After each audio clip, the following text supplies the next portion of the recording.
tonight. Boy, there's a lot of stuff to like here tonight, and it's actually kind of a fun little 6-gamer. There's not like there's so many good spend ups and so many good ways to build. I feel like, and there's certain value we've got. So there's a lot of ways to go. I'm curious. I liked your preview show. I was curious where you sort of landed on some stuff. Okay, a couple of announcements. So there's a lot of different slates and a lot of different things going on tonight, and I'm going to be participating in all of them. So at 10 o'clock, I'm going to go live. And so there's the 6-game slate that ends. What doesn't end? The last game of that is 8 p.m.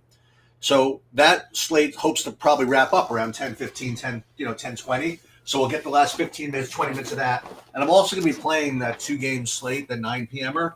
So I'm going to be, I'll put up projections from that after this slate sort of locks. Okay. Mm-hmm. Then I'm going to be playing that. So we'll have a little sweat in that as well. And also just, because I asked for it, and then they're giving it to us. I'm playing that island game showdown, the Portland, Washington showdown slate as well. That starts at 10.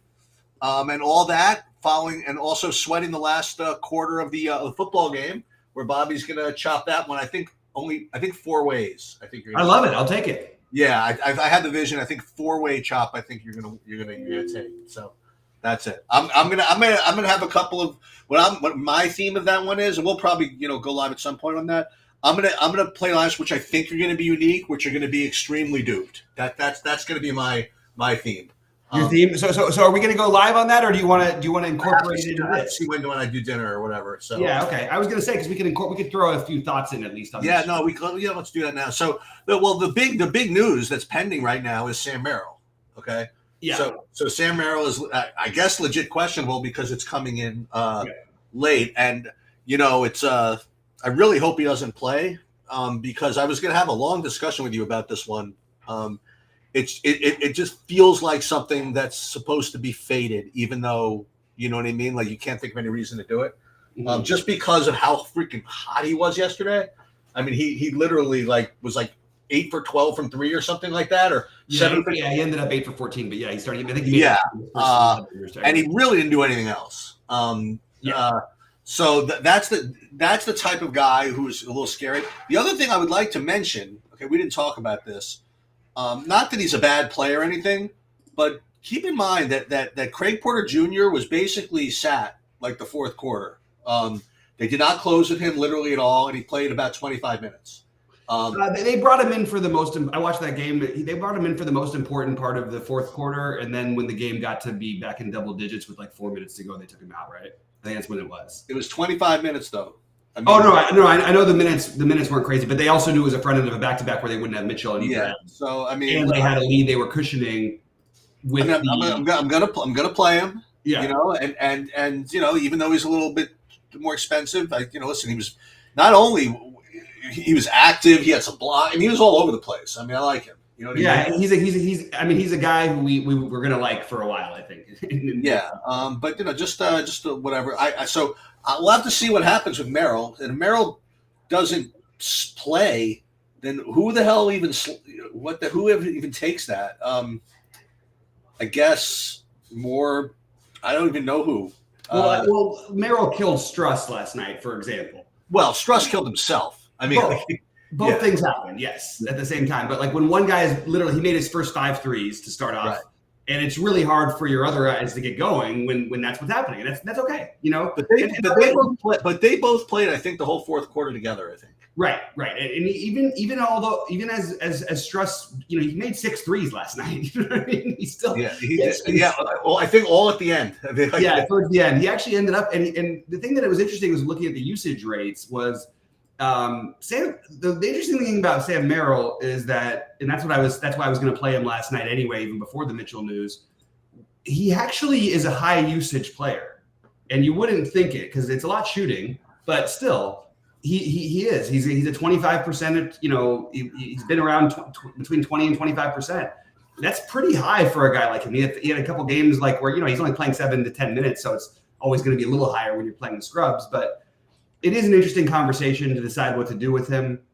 I'm going to decide what to do if he's out. I think you just boost up Yang a little bit higher. You kind of want to assume this game stays close with no Zion on the other side, and the Pelicans not a great road team. Cleveland being good at home. You could tell yourself a good story. This game stays close, and I just think it becomes the obvious stackable game, right? Yeah. One other bit of news we're waiting on is Killian Hayes. Yeah. He was a downgrade. So we got to wait on that. Yeah, he was an upgrade actually to questionable. Yeah. It says down. He was probable, then downgraded to questionable. So. Oh, interesting. I'm sorry, I didn't see that then. Yeah. I saw so we got to watch for that. I don't know how impactful that would be. And that's kind of what I'm waiting on. I'll have to rerun like all of my stuff after Now I'll tell you what I have. What I have now. I mean, it looks very similar to my exposures from yesterday. I mean, let me pull it up. Assuming all these guys play that are supposed to play, which is whatever. Let me just see. View exposure. NBA, DraftKings. I gotta get the right slate because I'm playing like all these different slates. Okay, so I have not 100, but like 90% Porter, and then currently 70% Merrill. And then after that, I have like 30% of the two Houston guards, the Sexton and Dunn. You mean the Jazz guards? Yeah. Sorry, yeah. And then 30% Wembanyama, and then Williams. And I didn't get to my first New Orleans guy until I got to McCollum at 26%. I guess that's the scary part, is not having more than New Orleans guys. Like right now, I only have him, and I have like Najee Marshall and like 20%, only 20% Ingram, 20% Valanciunas. I'm not buying that. And if that's I kind of buy it because the way that like I don't know what the great argument is, but like Sexton without Markkanen, and I mean, look, it is on a back-to-back. It was a game where he definitely tried to get going against his former team last night, and he just couldn't hit enough shots. He still played okay, but I just don't know. Like you have him, Fontecchio, I guess, kind of. Yeah. Yes, Collins, I guess, kind of done, but like, kind of Olynyk.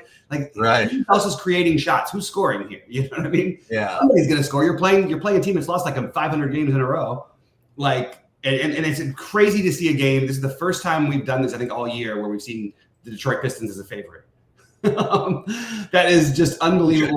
Jolly came in with a pretty, I think, very reasonable take in the early video that I had. Mm-hmm. I mean, just simple, but I mean, this is they're now like a 2-point favorite. This is like their chance to win. They're gonna freaking just try to win like at all costs. I agree. So if you like the starters and you like whoever, just freaking play them. Yeah, the tricky part for me becomes the Utah side of it because, I don't think Sexton's a great play, but so is Ingram, so is McCollum, and he's a better play than them. I guess, but he has a very fine. He's not going to set up. He's not going to have 10 assists in the game. I don't know. It's just something about it. It's just sort of tricky for me on the Utah side, and it is the first game. Also, I'm also 90% sure that somebody's going to sit in that OKC game. In the Clippers, on the Clippers side, all the tea leaves are there. Yeah. So I think that's the problem I have a little bit with it because, and look, you know me, sucker for narratives. If Paul George is good to go, I think Kawhi sits. If Paul George is not good, I think Kawhi plays. I think Westbrook is gonna look. If he was 6,200, I would just be playing him everywhere. But 7,200 is a little bit tricky when you're not having that big a role. But back in OKC, where they love him, they worship him, maybe he gets some extra run. But the real thing is obviously Harden and Kawhi become priorities, and then we're back to, whether we want to decide Norman Powell, he's a little higher price now, or Zubac. But I think that I think that whoever's not in, whatever two other studs are playing, whether it's Kawhi, George, or Harden, I think those become incredible plays. I think that Wembanyama is an incredible spend up. Giannis is still too cheap. There's a lot of really good spend ups. So the way I tried to narrow it down was basically I just decided I'm not going to play Giannis and just sort of live with the consequences. I think that's wrong. Honestly, if I was max entering, I would probably say, okay, well, Giannis should probably be at 11K, probably be 30%, but he's 11%. I just like the other guys too much. I like Ingram. I like Joval if he plays. If Joval doesn't play, then Najee Marshall becomes like borderline almost lockish. I think the one no one's talking about, or I haven't heard many people talking about, I think Trey Murphy is one of the best plays on the slate in that game at 5,800.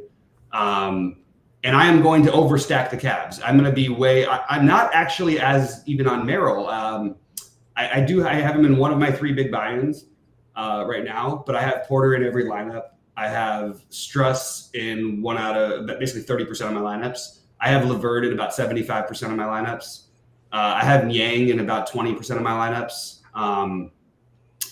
And I am going to bite the weird bullet and just say that what I saw from Tristan Thompson last night was if they're going to play him on a back-to-back, I'm a little bit of a buyer. I'm sorry. I know it sounds crazy, but like especially if Joval plays, you're going to need to have Jared Allen or Tristan Thompson on the court. I don't think they're putting Niang. Maybe you could guard him, but I don't think so. So I actually think Tristan Thompson is like a reasonable guy to consider. And I just want to be way overweight these guys. It's like people sort of get tired of playing. And even Jared Allen, I think getting some exposure there makes sense. But the real ones being Struss, LeVert. LeVert's being projected low because he hasn't been. Oh, Killian's out, by the way. That's going to change a lot. He's out. Okay. Yeah, I think so. I was going to avoid the Cade Cunningham Ivy thing. I think Ivy is a priority play now in every format. I think he's like a cash game. You lock him in. Forget what the projections say because they're not right yet. But I think you just play Ivy, and I think that you take a lot of shots on Cunningham. That's the main thing with that piece of news, I guess. So Ivy becomes the other guy for me, Ivy or Cunningham. What about Mr. Morant? My favorite. Yeah, he's my favorite spend up by a long way. Oh, okay, there you go. I think he's everybody's though. Oh, really? I think he's going to be like the popular spend up. I just like him too much to not play him here. I really don't. I mean, again, blowouts, weird things, sprained ankles, things happen. Maybe Desmond Bane goes nuts. Even still, I think he probably still gets there in a big way. I do think Bane and Jaren Jackson are incredible tournament plays. I think Vince Williams will definitely be a guy using at least one of my 3 big buy-ins. I just always am going to attack Indiana every time I get a chance. So job against Indiana is like it was the only reason it's not a lock button is because of the Wembinyamas and the Ingrams and all of these 77 to 9,500 guys that I just really like a lot. Joval, both Vucevic, we didn't even talk about them yet. Vucevic and DeRozan. DeRozan against the Spurs of all things too, especially if it was in San Antonio, I'd really buy it. DeRozan was unbelievable last night. He was so good. Well, yeah, after a shaky first quarter, but yeah. No, but I mean, he played phenomenal. I mean, he was 12 of 16 from the floor, and he had 30-something points on 16 shots. So who do you think? Let's see what we get out of the Detroit. Like Shea's a great play too. It's just there's so many good plays that are spend ups, but Ja is my favorite. Yeah, so I'm waiting for the Detroit projections to update here. Yeah, it'll be. I'll tell you what it'll be. It's going to be Ivy. Ivy. Yeah, you think Alec Burks gets in there a little bit, or? Yeah, so that's going to happen. I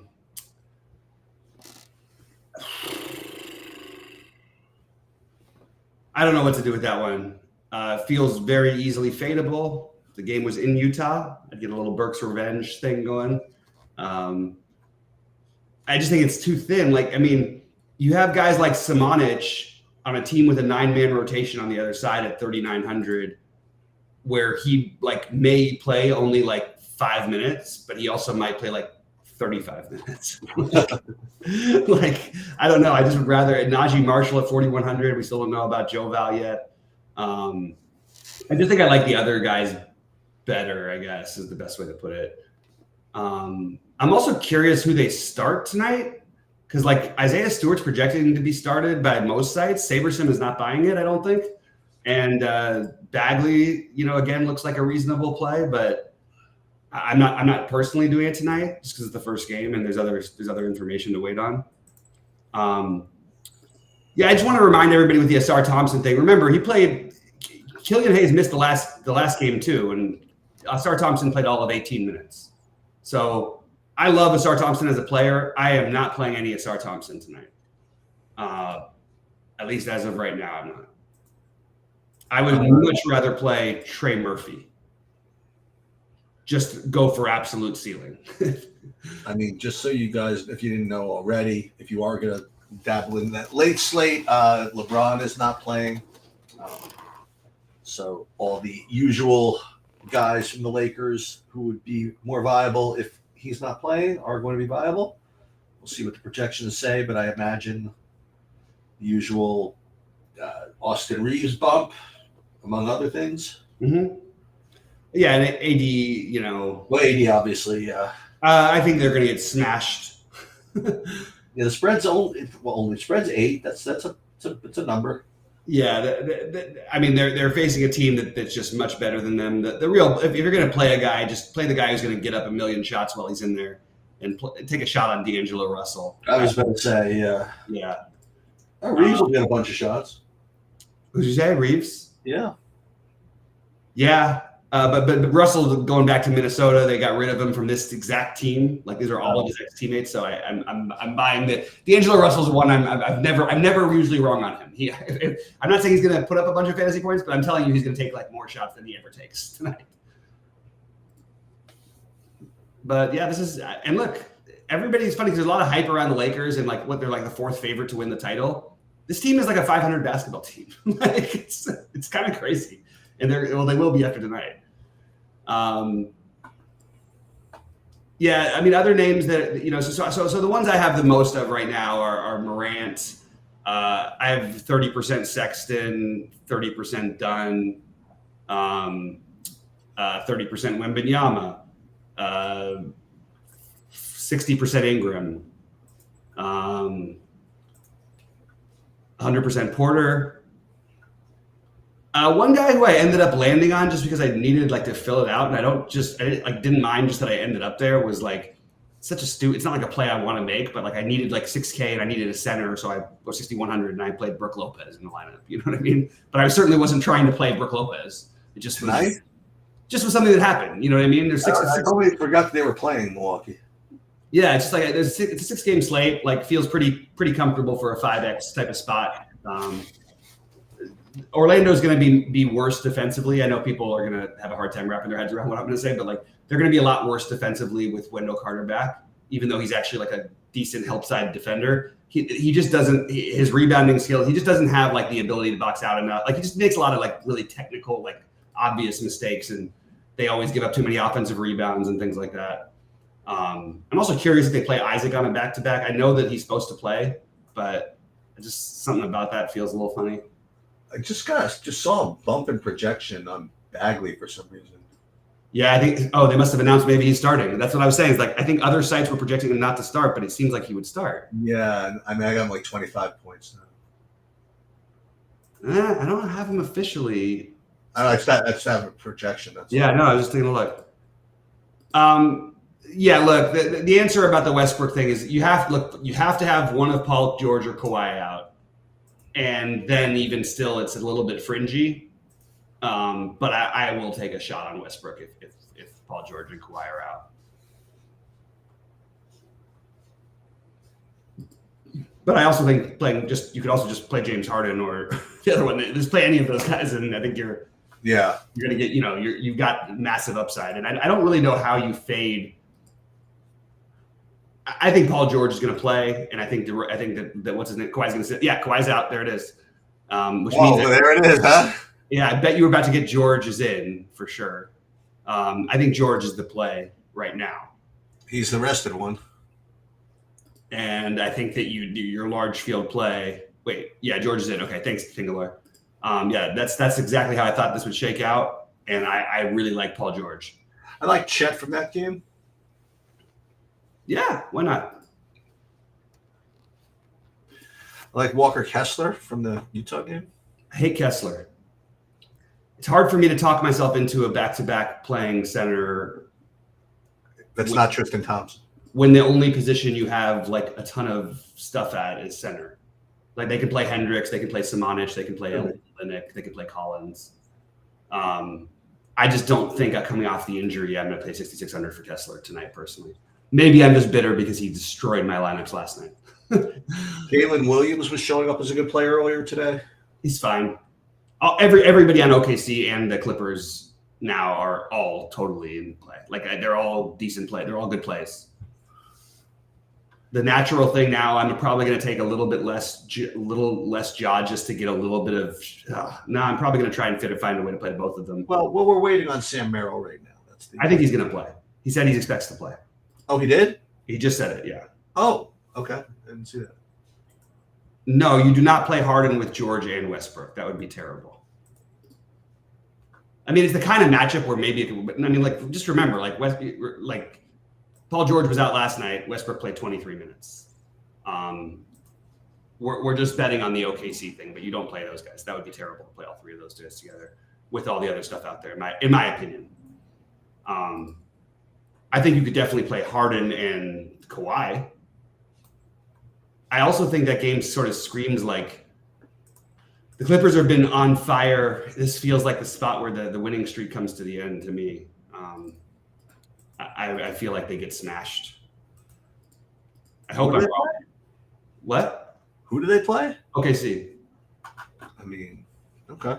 You know OKC's got like the third best record in the NBA, right? Times have changed, my friend. They're one of the. I feel like they were just tanking. They're one of the title favorites. This is no joke. I feel they were just tanking like 5 minutes ago.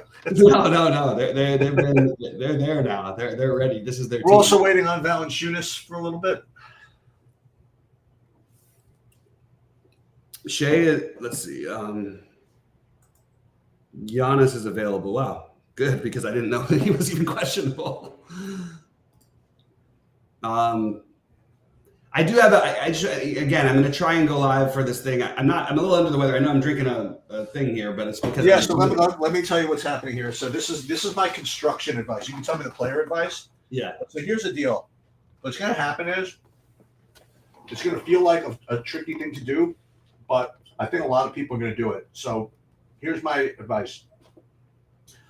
What's going to be a real popular construction among people that play like a bunch of lineups is they're going to stuff in like Kyron and like all the good plays, and they will play all these different variations of the cheapos from New Orleans. Like they'll play between the Foster Moreau and Juwan Johnson and Kirkwood, and you just name like all these guys. You know what I mean? And you're gonna. And that construction is going to be, I think, actually pretty popular, and it'll be more Duke than you think. If you really want to get different on the slate, you won't play all those cheapos. You'll play like the mid-range ones, sort of, but just not play Kyron in the captain, for example. You know, and maybe not even play Olave in the captain, because that's like the natural other thing people will do.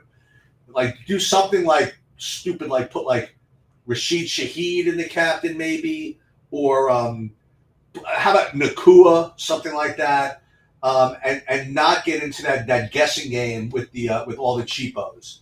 That's my construction advice. The other thing is, if I hear one more person tell me what a terrible play Derek Carr is, I might end up having to play him in the captain. You know, I'm just a little bit annoyed. Because obviously, like he's going to get vultured and all this stuff. But the fact is, he is a quarterback. You know, it's not like he shouldn't. If they make the mistake of making him like 6% owned in the captain somehow, I'm going to have to try it. But that's my. Every time you do that, I agree with you. That's my overall take on the showdown. So. I agree with you. I'm just like, look, Kyron Williams is, I think, pretty clearly the best play on the slate. There's no way in the world I'm going to captain him. In my big buy-ins, I just am not going to do. I just don't buy. I don't do that. Look, it's a different thing. But for my hand-built things, I think Nakua is going to be the second highest owned player in the captain. Higher in the top, or he'll be higher than Cup, I think. I think it might be close-ish, but I'm okay with going with Cup. I think Williams might end up being like scary higher owned than people think.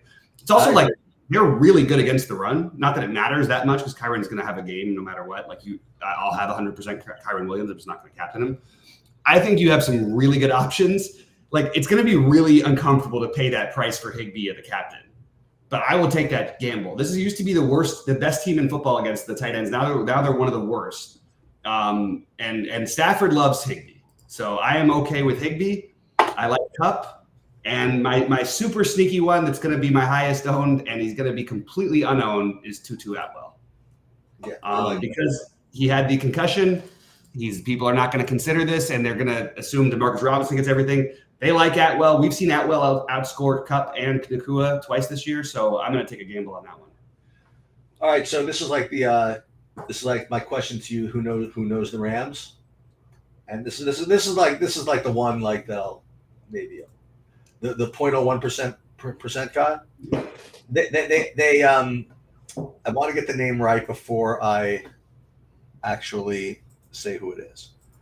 But they activated him off of injured reserve, and just for fun, the Rams do have like a $200 running back, and that would be Ronnie Rivers. Ronnie Rivers, yeah. Yeah, they activated him off of injured reserve, and he went through walkthroughs, And I know that Royce Freeman's going to get some ownership. I mean, like not that much, but in those constructions I told you about, where the people are like we in and out cheapos or whatever it is, he's going to be like maybe 10%, and I don't know. Is Ronnie Rivers? They thought enough to activate him. I don't know. It's like, and he's only 300. In fact, I have one lineup with Skwarnek, and I might use Ronnie Rivers instead. It seems like a little bit of a better idea. Skwarnek. My first runs with trying to be like unique in like 40% Skwarnek. So I had to get rid of all that. Yeah, but it's crazy though, because what's funny, Sheik? There was a week like this last year where it was like Skwarnek wasn't even like talked about by anybody, but right. then all of a sudden, like he had like 9 or 10 targets or something crazy, and he was right. And the Rams just do stuff like that, so it always is worth it to take shots on these. Like I would rather take shots on the Rams cheapo weirdness than I would the New Orleans, and even the Rams cheapo weirdness is really mostly Atwell for me, and maybe DeMarcus Robinson, but. Yeah, people are saying Kawhi's out. Can you confirm that? Because everybody's questioning it now. We don't have I can't find it anywhere else either that Kawhi is officially out. And Pingler told us he was, and I'll find it. I don't see it yet, but I have my assumption. But if I hope that's not an opinion stated as fact. It's one thing we got to be very careful for. I mean, we're not. No one's doing anything to confirm. Well, no. I'm just saying that, but I don't want to leave a show, which I'm going to do in a few minutes. Oh, so this is what one's saying. It's somebody saying that we usually see Kawhi on the court before the home coach speaks, and he's not there now, so would not be surprised if inactive. That's the tweet. And I was already speculating that he is. Yeah, it's definitely. So it's uncertain. So we don't know for sure yet. But I'm gonna, and it is important because we may not know before lock. Like. Oh, and I played a little last night and did well for me. He must have played like 100 minutes with 5 fouls, but he did some stuff. It was Amir Coffee. Yeah, I ended up with him too. And they kept on making a point that he's playing with 5 fouls, like he was such a big deal. You know what I mean? But he played like the whole fourth quarter. He got a couple of threes. Yeah, he got there. Yeah, like in the previous generation, the way DFS used to be played with the pricing and everything, he would be like the example of the worst guy to ever play in like the 3,500 to 4K range. But in the new version, he's like the best guy to play because 12 fantasy points to 20 is like good enough. We don't need any ceiling. I don't know if this was relevant. We've been thought about Marcus Smart is out. He's been out for. Yeah. Okay. I'm just reading what I'm saying. Yeah. Yeah, so I don't see anything confirmed with Kawhi either. Yeah. But that seems like a reasonable. Yeah, Jaden Ivey's going to end up now being one of the most popular players, I think. Is he? I get the update. Just looked. Yeah, he's projected at 30 fantasy points. And there you have it, huh? And I'll probably play him in 60%. Yeah, but now you have. Now there's like 3 guys, right? Now 3 guards, right? Or is Ivy a small forward? Ivy's a guard. So now we have him and Merrill and Porter. Yeah, Merrill is less of a priority for me personally. But Yeah. Which is just going to make Ja like not much lower owned. I just the thing is that he can't though, because he's such a like his price with this team the way it's currently constructed against Indiana should probably be like 10-5 or 11. Anything on Valanciunas yet? Interesting. Suggs is out.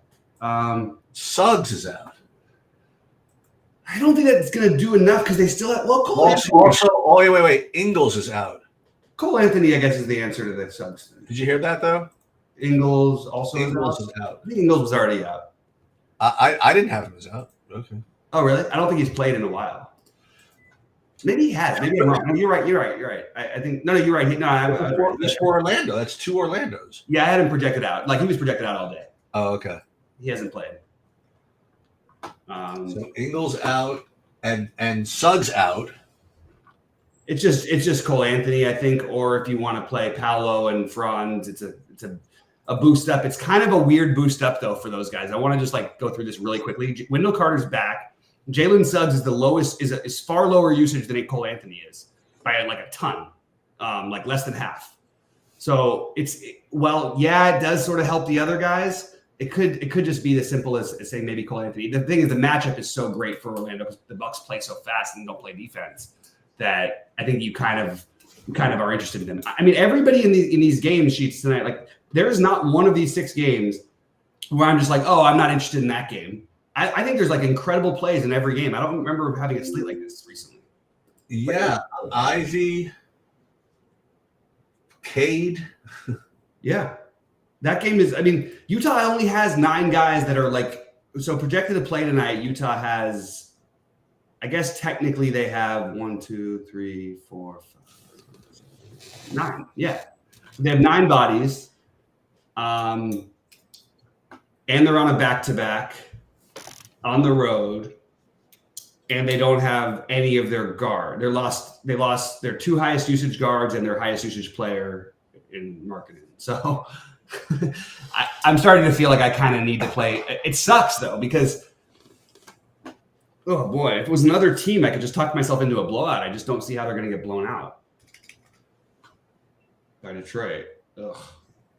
Ugh. Hate the Utah Detroit's the first game. What? Oh yeah.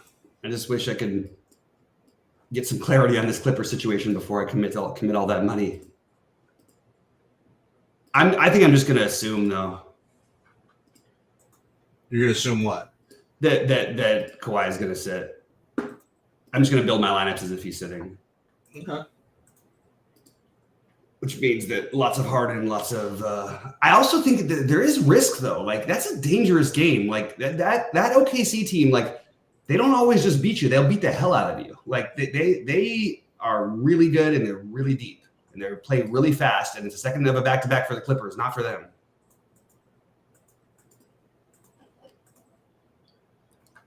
Yeah, Ivy is not going to be 0.5% owned.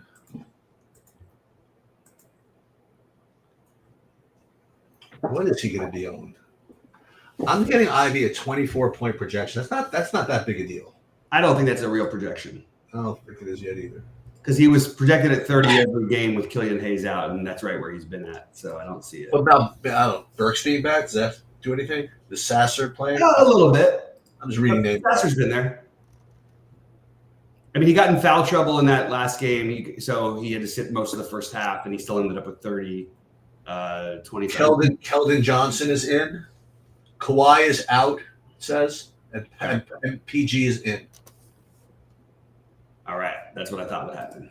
So that's unfortunate a little bit. Kawhi out, Paul George in, Keldon Johnson in, and that's what I have so far. Okay, I'm going to update everybody in the premium Discord. I'm going to get out of here and finish my builds. Okay. Is that cool with you, Sheets? Are you good? Yeah, it's fine with me. All right, bud. Do you want me to leave it running? I might again. I don't know if I can make it for the showdown or whatever. But Yeah. Worst case, I will see it. I'm going to be there at 10 later. Okay, all right. I'll jump in there. Yeah, I'll definitely jump in. Okay, later. All right, buddy. Take it easy.